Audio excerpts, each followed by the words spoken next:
तो basically relation है क्या? अब रिलेशन पढ़ने के लिए थोड़ी सी जो जानकारी है वो किसकी होनी चाहिए? सेट्स की। तो थोड़ी मोड़ी जानकारी तो सभी को है सेट्स की, अरे है ना भैया? Yes sir. तो रिलेशन क्या होता है हम आपको समझा दें। सीधा सीधा बात है कि आप इस शब्द से क्या समझते हो अपने निजी जिंदगी में? रिलेशन से आप क्या समझते हो? इस वर्ड का मीनिंग क्या है? रिश्ता। रिश्ता। किसी दो आदमी, तीन आदमी, चार आदमी के बीच में कुछ ना कुछ रिलेशन। जैसे हमारे आपके बीच में एक रिश्ता है कि हम टीचर, एक बड़े विद्यार्थी हैं, एक छोटे, टीचर नहीं, एक बड़े विद्यार्थी हैं, आप थोड़े अभी छोटे विद्यार्थी हैं, हम भी अभी विद्यार्थी हैं। लेकिन हाँ, अगर देखा जाए तो रिश्ता क्या है कि हम दोनों के बीच में एक चीज है कि हम आपको कुछ पढ़ाते हैं, आप कुछ पढ़ते हैं। ये हो जाएगी निजी जिंदगी में आपके रिलेशन का मतलब। तो मैथमेटिक्स में रिलेशन का क्या मतलब है? सिंपल, दो नंबर्स के बीच के रास्ते। दो नंबर के बीच में क्या रिलेशन हो सकता है? दो अल्फाबेट के बीच क्या रिलेशन हो सकता है? या ऐसा चीज जो हम बोले और वैसा हो, उसको हम क्या बोलते हैं? रिलेशन। जो बेसिक टर्मिनोलॉजी है वो समझने, इसमें पहले दो चीजें आपको जाननी पड़ेंगी इसको थोड़ा बेहतर समझने के लिए। पहला है कार्टेशियन प्रोडक्ट। क्या बच्चे? Cartesian product. फटाफट देख ले। कार्टेशियन प्रोडक्ट ये क्या होता है? चैप्टर का नाम डालें पहले, रिलेशन।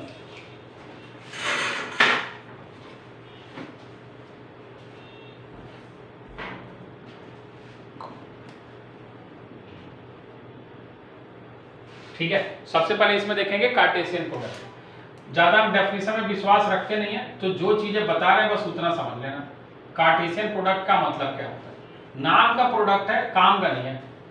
समझ में आ रहा है? जैसे मान लीजिए आपके पास कोई सेट ए है जिसके अंदर आप मान लो 1 3 5 रख दिया आपने। क्या रख दिया बच्चे? 1 3 5। और बी जो है वो आप मान लो 2 4 रख लीजिए। क्या रख लिए बच्चे? 2 4। ये दो सेट है, सेट को ऐसे रिप्रेजेंट करते हैं, सभी को पता है जी। तो ए क्रॉस बी, हम यहाँ क्या लिख रहे हैं बच्चे? A cross B. इसको हम बोलते हैं Cartesian product of A and B. Cartesian product of A and B.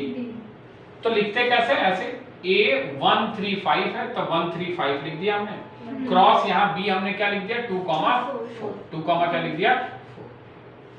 4। अब बेसिकली हमें A क्रॉस B निकालने के लिए क्या इसको मल्टीप्लाई करना है? नहीं, इसको मल्टीप्लाई नहीं करना है, इसको पेयरिंग करनी है। क्या करनी है? पेयरिंग। यानी 1 किसके साथ बैठेगा? 2 के साथ। फिर 1 किसके साथ?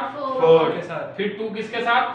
3 सॉरी 3 बैठा। 3 किसके साथ? 2 के साथ। फिर 3 किसके साथ? 4 और फिर 5 2 और 5 4। बहुत बढ़िया। ए हो गया ए क्रॉस बी। अगर कोई इसमें नंबर आपसे पूछे कि number of elements in A cross B क्या है, तो आप बोलोगे number of elements in A multiplied by number of elements in B. इसको हम बोलते हैं कार्टेशियन प्रोडक्ट। क्या बोलते हैं? कार्टेशियन और ये जो प्रोडक्ट। नंबर आता है इसको हम कार्डिनल नंबर के भी नाम से जानते हैं। जानते हैं ना सभी लोग? सेट में पढ़े होंगे कार्डिनल नंबर। नहीं पढ़े होंगे तो जाएंगे और वीडियोस देखेंगे और उसको नोट करेंगे और 5 मिनट में आके किसी दिन पढ़ लेंगे, उससे ज्यादा समय नहीं लगता। तो ये कार्टेशियन प्रोडक्ट है। अब इसके बाद जो दूसरी जरूरी चीज इसमें समझनी है वो है ऑर्डर्ड पेयर। क्या बच्चे? Ordered pair. अब रिलेशन में ऑर्डर्ड पेयर काफी मायने रखता है, क्योंकि सेट में कहीं कहीं 1 2 लिखते हैं और 2 1 लिखा रहता है तो दोनों इक्वल सेट होता है ये बात जानते हैं। लेकिन यहाँ वो चीज नहीं है। यहाँ ये ऑर्डर्ड पेयर का मतलब ये है कि a b अगर कहीं लिखा है और कहीं b a लिखा है तो ये दोनों अलग अलग पॉइंट को रिप्रेजेंट करने चाहिए। ऑब्वियस सी बात है, कार्टेशियन प्लेन में ये तो होता है 1 2 और 2 1 दोनों क्या है? अलग अलग। इसका जरूरी यहाँ क्यों है? क्योंकि एक बात बताओ, अगर a b हम लिखे a b में a b से बड़ा है, a b से बड़ा है, तो क्या हम b a लिख देंगे तो b a से बड़ा हो जाएगा? ना। मतलब अभी हम यहाँ खड़े हैं, ये यहाँ खड़े हैं, हम बोलेंगे हम तुमसे बड़े हैं तो यहाँ आ जाएगा, हम वहां चले जाएंगे तो वो बड़ा हो जाएगा क्या? नहीं, इसीलिए ऑर्डर्ड पेयर का रहना जरूरी है। यहाँ आप इसको, इसीलिए आप ये भी समझे कि a क्रॉस b और b क्रॉस a अलग अलग चीज है।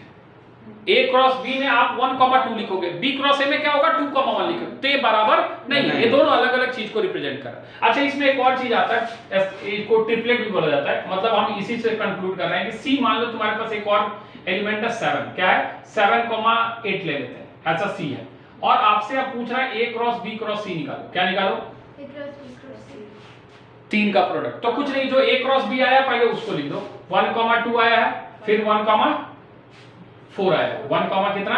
4। फिर 3 2 आया है, फिर 3 4 आया, फिर आपके पास 5 2 आया है और 5 4 आया।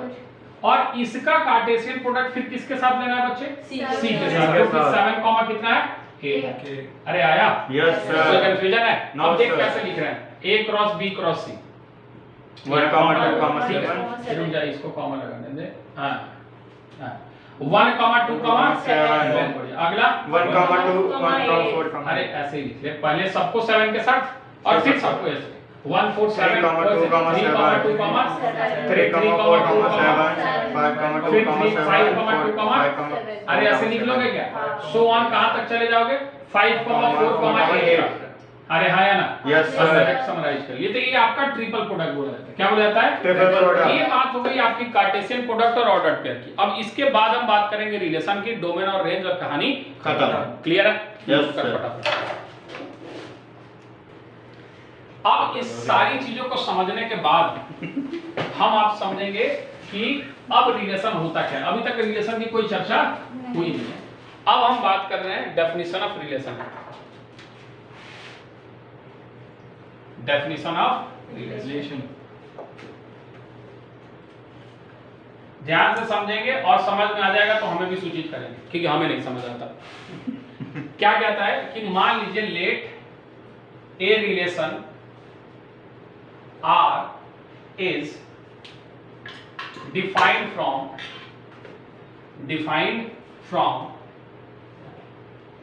Non empty set. कैसा सेट होना चाहिए बच्चे? And non- ये तो सभी लोग जानते हैं नॉन एम्प्टी सेट क्या होता है। Non empty set A to B then let A R defined from non empty set A to B then R is a subset of A cross B। R is a subset of A cross B। तो R जो है यानी relation जो है वो किसका subset होगा? A cross B। अब ये डेफिनेशन है। अब क्या समझ में आया इसमें? बस इतना ही कि A cross B होगा, R उसका सबसेट होगा। इसका मतलब क्या है? कुछ नहीं पता। तो इसको समझने के लिए हम एक क्वेश्चन ले लेते हैं और क्वेश्चन से ये सारी बातें हम समझेंगे। कैसे कह रहा है कि मान लीजिए आपके पास दो सेट दे दिया A, जिसके अंदर आप मान लो 1, 2, 3 रख दिया हमने। क्या रख दिया बच्चे? 1, 2 एंड B एक सेट हमने रख लिया जिसमें हम रख रहे हैं 2, 4, 6 और 8। 2, 4, 6 और 8। तो कह रहे हैं एक रिलेशन R है जो डिफाइन है A से B में। किसमें? ऐसे लिखा जाता है। इसका मतलब है R is defined from A to B। इसका मतलब क्या है? R is defined from A to B। जहां R इज इक्वल टू हम लिख रहे हैं ब्रैकेट के अंदर A, B। A, जहां है इसका मतलब है such that B is a twice of A। B is a twice of A। जहां हम कह रहे हैं A belongs to set A है और B बिलोंग्स टू सेट। बात समझ में? अगर इस तरीके से हम रिलेशन को लिखते हैं तो इस फॉर्म को हम बोलते हैं सेट बिल्डर फॉर्म। थोड़ा सा पढ़ा होगा सेट में। इसको क्या बोलते हैं? Set builder form. तो कह रहा है इसी में right relation R in roster form. किस फॉर्म में लिखना है बच्चे आपको? रोस्टर फॉर्म में। और इसी क्वेश्चन में हम ऐड कर रहे हैं roster form. Find its domain. क्या निकालना है इसका? Domain, range and codomain. अब ये टर्मिनोलॉजी क्या है पहले हम समझाएंगे, फिर इसका डेफिनेशन लिखेंगे। थोड़ा हम उल्टा पैदा लिया था। हाँ चले अब समझे इस चीज को। सबसे पहले इस डेफिनेशन को हम थोड़ा आपको समझा दे पहले कि कहना क्या चाह रहा है। कह रहा है कोई भी रिलेशन जो है वो A क्रॉस B का सबसेट होगा। A क्रॉस B का सबसेट। चलो ठीक है, A क्रॉस B निकाल के देखते हैं है क्या basically. A cross B direct लिखे तो चलेगा। A क्रॉस B 1, 2 1,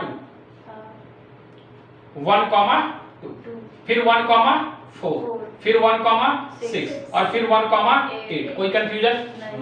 फिर 2 के साथ कितना लिखेंगे हम? 2, 2, 2, 4, 2, 6, 2, 8। इतना चलेगा। आगे हम लिख रहे हैं 3, 2, 3, 4, 3, 6। ठीक है, 3, 8। ठीक है, इतना ही होगा।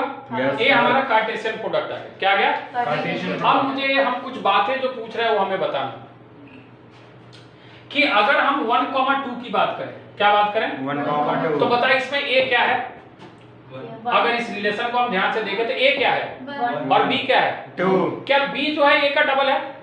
Yes sir. सही बात है। तो इसको लिखेंगे belongs to R। Belongs to R। इसी चीज को हम ऐसे रिप्रेजेंट करते हैं 1 इज रिलेटेड टू 2 और इसी चीज को हम लिखते हैं 1 इज रिलेटेड टू 2। यानी ये सारी चीजें एक ही चीज को रिप्रेजेंट कर रहा है कि ये सब रिलेशन में है, मतलब अलग अलग रिप्रेजेंटेशन है। समझ में आ रही बात? अरे कोई कंफ्यूजन है? No sir. अब मुझे बता कि क्या 1, 4 जो है वो रिलेशन को सेटिस्फाई कर रहा है? नहीं कर रहा है। पक्का? हाँ, क्योंकि ये 4 गुना है तो इसको लिखेंगे नॉट बिलोंग्स टू R, या फिर आप इसको लिखेंगे 1 इज नॉट रिलेटेड टू 4। अरे आई बात समझ में? Yes, अब sir. जो मौखिक पूछते जा रहे बताते जाना। 1,6 No. 1,8 No. 2,2 No. 2,4 Yes, sir. 2,6 No, sir. 2,8 No, sir. 3,2 No, sir. 3,4 No, sir. 3,6 Yes, sir. अब ये जो R आपने लिखा रोस्टर फॉर्म में 1 2 के साथ बैठा है, 2 4 के साथ बैठा है 3 और 3 6 6 के साथ तो कहता है इसमें जो फर्स्ट कोऑर्डिनेट है क्या है? फर्स्ट इसको हम कोऑर्डिनेट बोलेंगे डोमेन। क्या बोलेंगे? डोमेन। यानी ये जो 1 है, ये जो 2 है और ये जो 3 3 है, है, ये कहलाएगा डोमेन। क्या कहलाएगा? डोमेन। और जो ये 2 है और ये जो 4 है, ये जो 6 है, ये क्या कहलाएगा? अरे आया। तो अब डोमेन और रेंज। अब डेफिनेशन, डोमेन का मतलब है कि अगर मान लीजिए पूरा लिख देते हैं कि जैसे R अगर आपका मान लीजिए कि क्या है बच्चे A, B है, क्या है? A, B जहां जो भी है A belongs to set A है और B belongs to set B है, A belongs to set A और B belongs to set B। तो कहता है A the elements in the first place, the elements in the First place। यानी सीधे हम देसी तो हमें इंग्लिश थोड़ी अच्छी आती है, ठीक है? तो the set of elements at first place, at first place यानी A की वो सारी वैल्यू जो है वो हमारा क्या कहलाएगी? डोमेन। तो रेंज क्या है भैया? The set of elements or at second place. हाँ बोल सकते हैं the set of Elements. Elements. देखिए डेफिनेशन में हमारा वैसे विश्वास नहीं है। एट सेकंड प्लेस जो बात समझा रहे हैं वो समझ में आ रहा है? हाँ. तो सर कोडोमेन क्या है? अब जो बता रहे हैं समझ, कोडोमेन है DOMAN। कोडोमेन जो है वो है सेट बी, सेट बी जिसमें एक रिलेशन डिफाइन है R जो है वो किसमें डिफाइन है भैया? A से B में। तो जो पूरी सेट B है वो क्या कहलाएगी? कोडोमेन। क्या कहलाएगी? कोडोमेन। तो मुझे यहां से बता इस क्वेश्चन के लिए डोमेन जो है वो कितना है? DOMR। डोमेन को हम लिखते हैं DOMR। तो कितना बता भैया? 1 2 और 3। अरे आया। Yes sir. अच्छा रेंज कितना है बता? 2 4 2 4 6 ओके रेंज है आपके पास, R लिख देते हैं। रेंज कितना है? 2 4 6 और 6। कोडोमेन बता कोई अगर समझ में आ गया हो तो? 2 4 6 8. 2 4 6 8 जो पूरी की पूरी सेट बी है वो हमारी क्या है? कोडोमेन। तो अगर हमसे कोई कोडोमेन पूछेगा तो हम बोलेंगे क्या है भैया? सेट बी है। अरे आया नहीं आया? Yes, sir. अच्छा एक बात बता, अब थोड़ा डेफिनेशन पे वापस आ। कह रहा है R जो है, बता रहे अभी जूसर का जूस पिलाएंगे तुम्हें, रुक जाओ। R जो है, R मतलब यहाँ जो R जो है वो कह रहा है A क्रॉस B का सबसेट है। क्या है? A क्रॉस B का क्या ये सबसेट। पूरा A क्रॉस B है? अरे है ना A cross Yes, B? sir. क्या ये जो 3 एलिमेंट आया है वो इसका सबसेट है? Yes sir. ये है डेफिनेशन का मतलब कि R जो भी होगा वो A क्रॉस B का ही क्या होगा? कुछ सबसेट। एलिमेंट होगा, या हो सकता है कि सारा का सारा हो जाए, या हो सकता है कि एक भी ना हो। जब एक भी ना हो तो उसको बोलेंगे एम्प्टी रिलेशन। क्या बोलेंगे? Empty relation. और अगर सारा का सारा हो जाए तो उसको बोलेंगे यूनिवर्सल रिलेशन। क्या बोलेंगे? Universal relation. समाप्त। बस इतना ही है 11th। हाँ हाँ 11th में रिलेशन में इतना ही है, इससे ज्यादा नहीं। अब हम आपको आपकी एनसीईआरटी यही मौखिक सॉल्व करवा देंगे, फिर जेई के कुछ क्वेश्चन है जो अपन डिस्कस करेंगे, ठीक है? हल्के फुल्के बात नहीं करते। इतना बात क्लियर है? अब ये आपको क्लियर है इसमें। अब इसी में एक चीज और आपको समझा देते हैं, जो बुक कहता है एरो डायग्राम। क्या कहता है बच्चे? Arrow diagram. हम इसको मैपिंग के नाम से जानेंगे। किसके नाम से जानेंगे? मैपिंग। बेसिकली मैपिंग जो टर्मिनोलॉजी है वो फंक्शन में इस्तेमाल होता है, ठीक है? अब थोड़ा इसका हम ऐसे गोला बना दे, ये अब 1 2 और 3। एक ए सेट है और एक सेट बी है जो हमारे पास कितना है? 2 2, 4 6 और 8 आया। Yes sir. ए 1 किससे रिलेटेड है? 2 से 2 किससे? 4 से और 3 किससे? 6 से। ए जो एलिमेंट है ना ये इसको हम बोलेंगे डोमेन। क्या बोलेंगे? डोमेन। और ये जो बक्सा में डालते हैं ये हमारा क्या है? रेंज आया। Yes sir. तो सर कोडोमेन क्या है? ये जो पूरी बक्सा है ना बी ए पूरी, ये हमारी क्या है बच्चे? कोडोमेन। क्या है? कोडोमेन। अब हाँ 8 है ना, हमने दे रखा है 8 बी में। वहां पे बी में हमने 8 दे रखा। यानी कोई रिलेशन अगर आपके पास है जो x से y में डिफाइन है, किसमें है? X तो ये जो y है ना वो आपका क्या कहलाएगा? कोडोमेन। कोडोमेन। अरे आया। Yes sir. कोई कंफ्यूजन इसमें? No, sir. क्लियर है इतनी बात? Yes, sir. नोट कर कुछ क्वेश्चन और बताते हैं थोड़ा और अगर clear। 3 वाला हुआ तो डोमेन और कौन सा वाला? अगर 3 वाला हुआ जैसे 1 2 अगर 3 हुआ हाँ। तो क्या होगा उसका डोमेन रेंज? अभी बता रहे हैं, सब बता रहे हैं, नोट कर। पेशेंस। नोट्स 11th क्लास में बच्चे ढूंढते हैं नोट्स, लाल पीला हरा नीला। सर इतना क्या ही करेंगे, कौन सा उसको सजाना है, समझ आ रहा है बस पढ़े। चलिए, तो ये हमने बात कर ली। अब इसमें एक और बात जो हम पढ़ेंगे कि हमारे पास टोटल नंबर ऑफ रिलेशन होते कितने हैं। अगर कोई हमसे पूछ दिया कि टोटल नंबर ऑफ रिलेशन आप बताइए, defined in set A to B, set A to B. A होते हैं 2 की पावर mn, 2 की पावर कितनी, जहां number of elements in set A जो है वो m है and number of elements in set B जो है वो कितना बच्चे। सर ऐसा क्यों हुआ? अच्छा एक बात बता, अगर इसमें m एलिमेंट्स हैं और b में n एलिमेंट्स है तो टोटल नंबर ऑफ एलिमेंट्स कितने होंगे? फिर से टोटल नंबर ऑफ एलिमेंट्स जो होंगे a क्रॉस b में, किसमें? A क्रॉस वो कितने होंगे? mn, m into n, हाँ या ना? और जो भी रिलेशन होगा उसका सबसेट होगा। तो 11th में अभी थोड़ा सा सेट में पढ़ के आए कि टोटल नंबर ऑफ सबसेट का फॉर्मूला होता है 2 की पावर n, 2 की पावर n जो होता है वो नंबर ऑफ एलिमेंट्स होता है सेट में। यहाँ जो सेट में नंबर ऑफ एलिमेंट्स है वो mn है। अरे m into n कार्टेशियन, अरे आ रहा नहीं आ रहा? Yes, sir. तो इसीलिए टोटल नंबर ऑफ रिलेशन क्या होता है भैया? 2 की पावर mn। क्लियर है? अगर मान लो a से a में ही डिफाइन होता, किसमें? A से तो 2 की पावर n स्क्वायर होता, क्या होता? 2 की पावर n into n होता ना। Yes, अगर sir. b से b में ही डिफाइन होता तो क्या होता? 2 की पावर m स्क्वायर। अरे आया? Yes, अब sir. इसी में क्वेश्चन ऑब्जेक्टिव पूछ दे कि total number of non empty relation, क्या बच्चे? तो होगा 2 की पावर n स्क्वायर माइनस 1। 2 की पावर n स्क्वायर अलग माइनस 1 अलग। सर ऐसा क्यों किया? देख, जब टोटल नंबर ऑफ सबसेट लिखते तो एक उसमें फाई आता है। क्या आता है? फाई। हमने पूछा ऐसा रिलेशन जो नॉन एम्प्टी ना हो, मतलब नॉन एम्प्टी हो, एम्प्टी ना तो हो। उस फाई को क्या करना पड़ेगा? हटाना पड़ेगा। तो 2 की पावर mn में से या 2 की पावर n स्क्वायर में से एक फाई को हटाना है, यानी -1 करना। अरे समझ में आ रही बात? चलो ठीक है। अभी जो हम बात कर रहे थे वो आपकी बात कर रहे थे किसकी? एम्प्टी रिलेशन की। किसकी? Empty relation. एम्प्टी रिलेशन, इसी को वॉइड रिलेशन के नाम से भी जाना जाता है।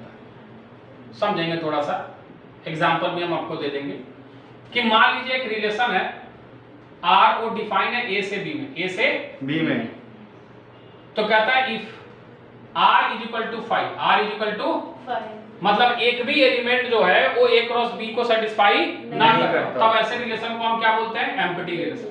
फॉर एग्जांपल दूसरा भी लिख देते हैं, फिर एक क्वेश्चन से समझाते हैं। अगला है यूनिवर्सल रिलेशन। क्या बच्चे? Universal relation.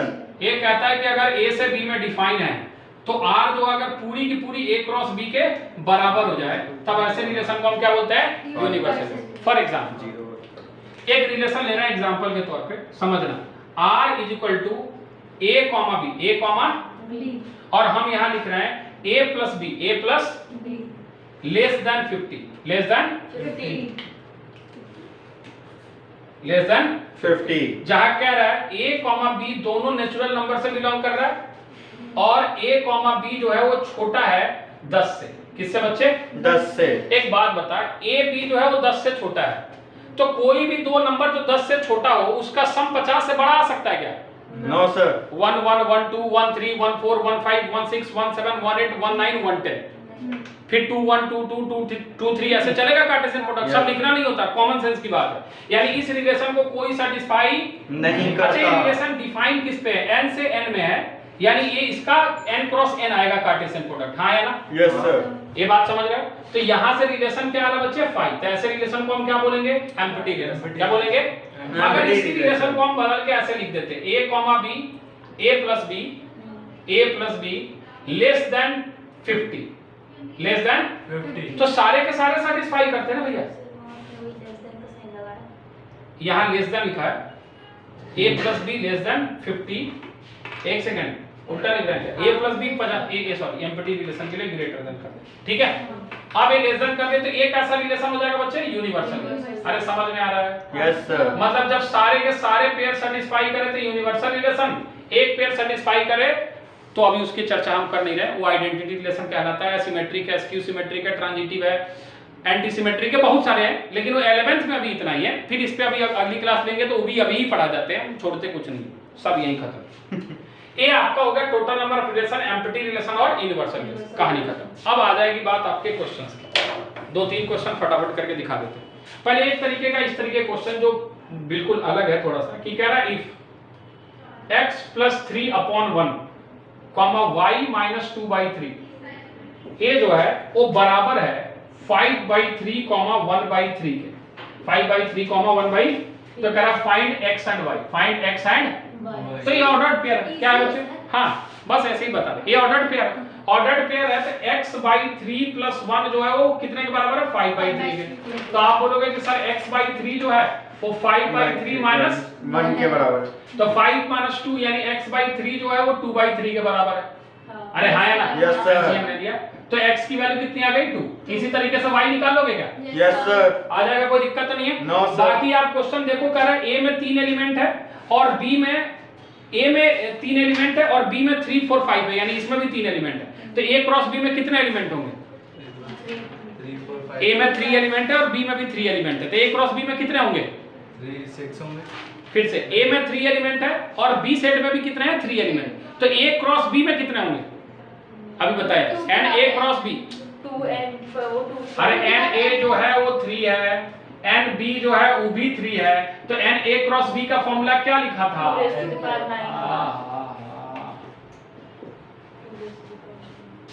3 into 3 9, 3 into 3 9 अरे कार्टेशियन प्रोडक्ट अगर a में 2 एलिमेंट है और b में 5 एलिमेंट है तो a क्रॉस b में कितने एलिमेंट है? 10।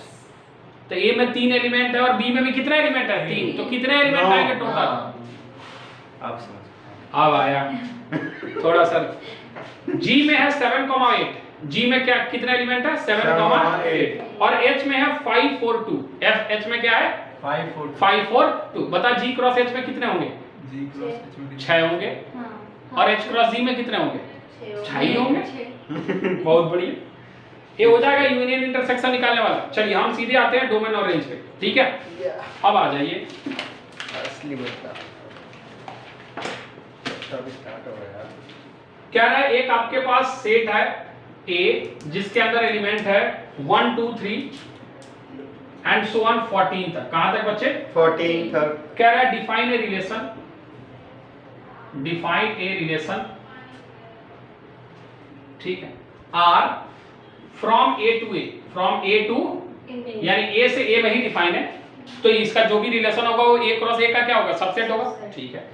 A to A given by R is equal to bracket x, y 3x minus y equal to 0, 3x minus y equal to 0। जहां कह रहा है x और y दोनों किससे बिलोंग कर रहा है? सेट A से। किससे? सेट A से। तो कह रहा है write down its domain, codomain and range. Right domain, codomain और रेंज। चले भैया फटाफट अब बताएं, वैल्यू रखेंगे? हाँ, और क्या वैल्यू रखेंगे, देखें क्या हो सकता है। हम सीधे लिख रहे हैं सॉल्यूशन। हम पहले इसको रास्टर फॉर्म में लिखते हैं ताकि क्लियर आने लगे। अगर x की वैल्यू हम 1 रखते हैं, क्या रखते हैं? x की वैल्यू 1। तो y क्या रखेंगे कि ये 0 हो जाएगा? देख जुगाड़, अगर x 1 रखा तो ये 3 हो गया, तो y क्या रखेंगे कि ये 0 हो जाएगा? 3। अभी नहीं आ रहा, रुक जा। हमें 3x minus y 0 चाहिए, 3x minus y 0 x हम क्या क्या रख सकते हैं? 1 2 3। तो पहले हम सबसे पहले x की जगह 1 रखें। क्या रखें? 1 अगर x 1 रखा तो y क्या रखेंगे कि 0 आ जाएगा? 3 ये बात समझ में आ रहा है नहीं आ रहा है? तो 1 किसके साथ बैठेगा? 3 के साथ अरे आया। यस। 2 किसके साथ बैठेगा? 6 के साथ कौन बोलता है डिफिकल्ट है? 3 अरे 3 का 9 के साथ 9 के साथ। 4 4 4 12 के साथ। किसके साथ? 12 के साथ 5 15 के साथ। 15 के साथ। लेकिन 6 हाँ, लेकिन ये तो उसमें है ही नहीं। कहां तक जाना है? 14 तक। क्योंकि x और y दोनों किससे बिलोंग कर रहा है? A से। A से। अगर y नहीं बोला रहता A से बिलोंग करने का तो तो हम हाँ। लिखते, तब हम जाते 14 तक और लिखते 42। क्या लिखते? 42। समझ रहे हो ना बात? Yes, sir. यानी अब इसके आगे हम नहीं लिख सकते। अब आई बात समझ में? Yes sir. अब प्यार से मुझे डोमेन बता दे। 1 2 3 4 शानदार काम कर रहा है तुम लोग। रेंज बता दो। 3 6 9 12। अरे रिकॉर्डिंग चल रही है, प्यार से डर जाएंगे लोग। कोड डोमेन बता दो भैया। 3 हाँ, सोच के कोड डोमेन सोच के। 2 कोड डोमेन क्या बताया? 2 4 कोड डोमेन है 1 2 3 so on 14। अरे अभी Yes, बताया। हाँ। पूरी की पूरी सेट जिसमें वो डिफाइन है वो हमारी क्या है? Code domain. अच्छा नहीं आया? यस सर आ कोड गया डोमेन हम कोड डोमेन की स्टोरी हम बचा के रखे, वो आपको सुनाएंगे फंक्शन के कोड डोमेन है, स्टोरी कहानी है अपने पास, वो फंक्शन का कोड डोमेन में बताएंगे। अभी फिलहाल थोड़ा बर्दाश्त करो, ठीक है? सुना तो बाद में फिर सुना। नहीं नहीं नहीं इतने पैसे मजा नहीं नहीं आएंगे। एक क्वेश्चन और चले, एक क्वेश्चन है आपके पास, कह रहा राइट द रिलेशन जिसमें दिया है आपके पास r is equal to bracket x comma x cube, x comma कह रहा है x is a prime, x is prime number, x is prime number prime number less than 10, less than 10। अब इसका roster form में लिखना है, domain लिखना है और रेंज लिखना है, सीधे सीधे बोल रहे हैं हम लिख रहे हैं। सबसे पहले क्या रखेंगे? Prime number, x is prime number, क्या रखेंगे सबसे पहले? 2 तो 2 का क्यूब, क्यूब। दूसरा कोऑर्डिनेट क्या भैया? 2 का 8 अरे आया Yes, क्या 3 प्राइम है? नो सर किसने यस बोला? सर ये बोल रहा है 3 3 जा 9 3 जा 27, हाँ या ना? Yes, 4 है, नहीं। 5 है, हाँ। ठीक है तो 5 120 कितना? 120 6 है, नहीं। 7 है, यस सर कितना होता है 7 का क्यूब? 3 4 3 3 4 3 49। हमें नहीं पता, गलत कर रहे हैं क्या? याद है। चल लिख देते हैं 3 4 3 है। ये 3 4 3 9 है क्या? नहीं। 9 8 है क्या? नो सर 10 है क्या? नो सर तो क्या यही होगा? हाँ। एक बार चेक कर ले।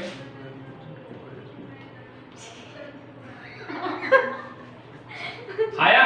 ये मैं बोला था अब मुझे डोमेन बता। 2 3 5 7। अरे आया समझ में? Yes, sir. डोमेन क्या है? 2 3 5 7 ओके। और मुझे अब रेंज बता। 8 27 125 3 4 3 और यहाँ अगर हम कोड डोमेन पूछे तो कुछ बता पाओगे क्या? यस सर नहीं, यहाँ x की कोई इंफॉर्मेशन, केवल x दिया है, y पे कोई कंडीशन। नहीं है तो अगर नहीं दिया है तो थोड़ी देर बाद हम बोलेंगे रियल नंबर नेचुरल नंबर, लेकिन यहाँ इस क्वेश्चन में आपसे पूछेगा ही नहीं। अरे समझ पा रहे हो? तो डोमेन कैसे निकालना है क्लियर है, रेंज कैसे निकालना है क्लियर है, यस सर कोडोमेन क्लियर है, yes sir empty relation, Yes, sir. Universal relation, Yes, sir. Cartesian Yes, product, sir. Equality, Yes, sir. Union, intersection. Tata bye bye. Radhe Radhe ये रिकॉर्ड